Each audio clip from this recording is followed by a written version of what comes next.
Storm Tracker 6. This is Forecast First, sponsored by Auto Owners Insurance. Simple human sense.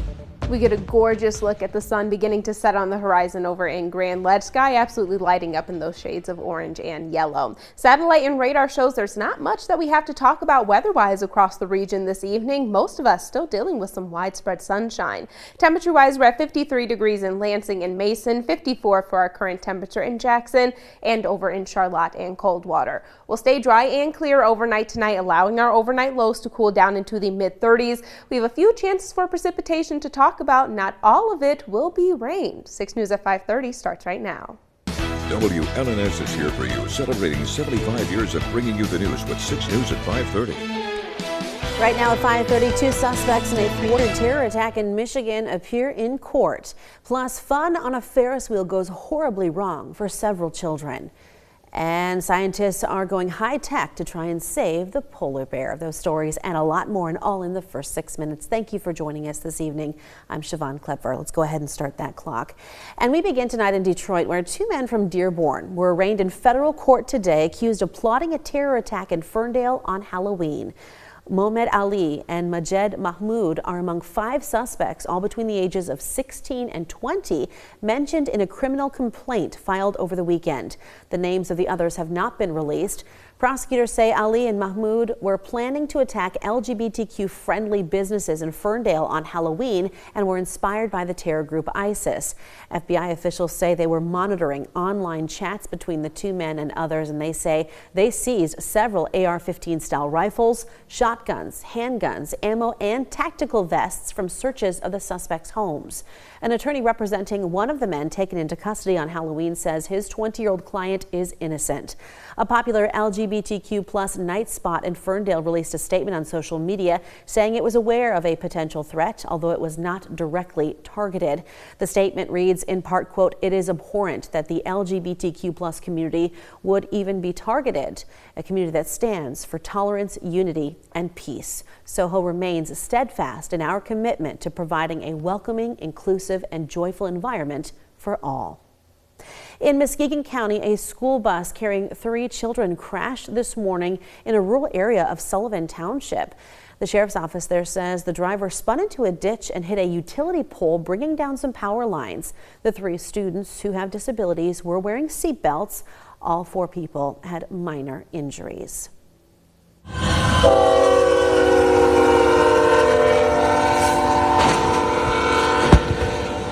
Well, that was the moment a train smashed into a tractor trailer hauling cars. It happened in Texas on Sunday. Police say the driver got out of the 18-wheeler just in time. There were no injuries reported, and the train did not derail. Another scary situation, this one in Louisiana, where 2 girls were thrown from a Ferris wheel when their car got caught on some wires and tilted over. This happened on Saturday. Video shows people climbing to help one of the girls that was hanging on to a car. The 2 girls who fell were airlifted to a hospital, but we are told they are expected to survive their injuries. Well, looking at news from around the world, at least 20 people have been killed in a 6.3 magnitude earthquake that hit northern Afghanistan last night. Officials say more than 640 people are injured and hundreds of homes were destroyed. The country's historic Blue Mosque, which is one of Afghanistan's most revered holy sites, was damaged but is still standing. Officials from the United Nations in Afghanistan say teams are on the ground assessing needs and delivering urgent aid. In August, a slightly less powerful earthquake killed about 2,200 people. In Sudan, people in 2 areas are suffering through a famine as the military and paramilitary forces battle each other for power.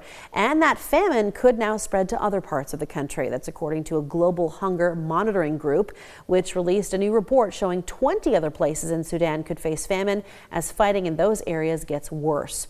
More than 6 million people could be affected. As a typhoon closes in on the Philippines, more than 150,000 people evacuated to safer ground today. Authorities say to expect torrential rains, destructive winds, and storm surges of up to 10 feet. The storm has sustained winds of 87 miles per hour and is expected to hit tonight or early tomorrow. And the collapse of a medieval tower in Rome was caught on camera by several tourists today. Workers were renovating the structure when it started to come down. One worker is still trapped in the rubble, but shows signs of life, according to officials there. Firefighters are working into the night to reach the man. One other person was injured in the collapse. Well, back here in the U.S., a hearing for Kilmar Abrego Garcia that was scheduled to begin tomorrow has now been pushed back until December 8th. Abrego Garcia is the Maryland man who was mistakenly deported and sent to a brutal El Salvador prison. He was brought back in June. Abrego Garcia faces charges of human smuggling. Now, while he came to America as an undocumented immigrant, an immigration judge ruled he can stay in the U.S., and he's asking a court to dismiss the charges against him and has applied for asylum in the U.S. Well, scientists, they are using smart new technology to help save polar bears in Canada. That's where melting sea ice has wiped out about 50% of the population. A silent, all-electric tundra buggy is helping rescuers get closer to the bears to study them and can even broadcast live to the world.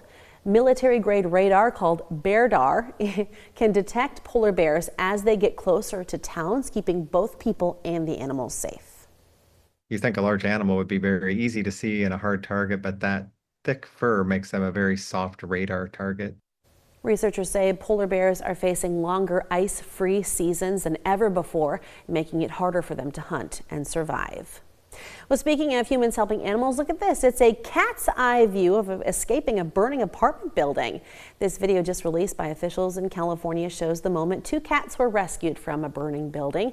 The fire started in a second-floor apartment in the town of Santa Ana on October 22nd. The fire was quickly contained and there were no injuries reported. And while the cats were probably scared, they seem to have escaped with all 9 lives intact.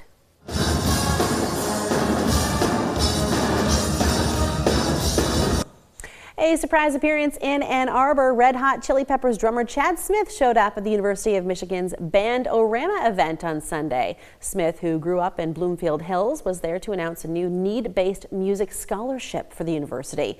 While he was there, he performed the Chili Peppers hit Can't Stop alongside the Michigan Marching Band. And the scholarship is a partnership between the School of Music, Theater and Dance and the Chad Smith Foundation. The scholarship will support incoming freshmen who demonstrate financial need and a strong commitment to pursuing a music career.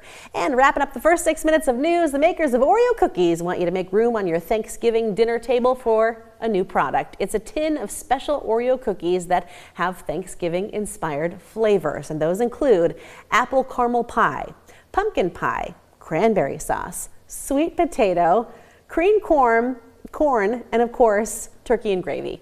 The cookies are only available through Oreo's website and cost Kendall about $20 for 12 cookies. Would you sample? I would sample the pumpkin pie and the apple caramel pie. Yeah. Everything else I will leave to you to sample. The cost seems a bit high. I mean, I get it. It's, fancy and decorated nicely. And just some of them I feel like wouldn't agree well with my palate.